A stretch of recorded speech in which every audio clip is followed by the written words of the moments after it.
Түстер. Сәлем, мен көңілді пони, сені түстермен таныстырамын. Көк, сары, жасыл, қызыл,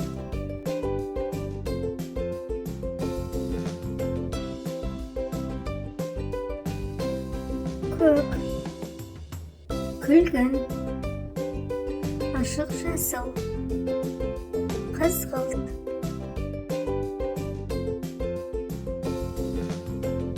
кішкентай пониларға ойыншық берейік.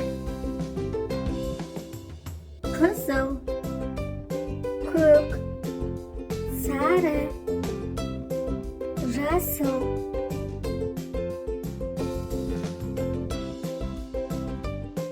енді пониларды жұмсақ жастықтарға отырғызайық.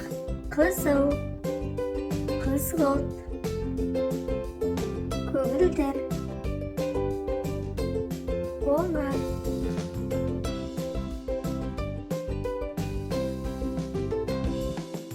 кішкентай понилар балмұздақ жегісі келеді. Күлгін, көк, қызғылт, ашық жасыл. Кішкентай понилар әбден көңіл көтерді. Енді оларды үйлеріне апарайық. Қызыл, көк, сары, жасыл. Жарайсың. Сау бол, балақай.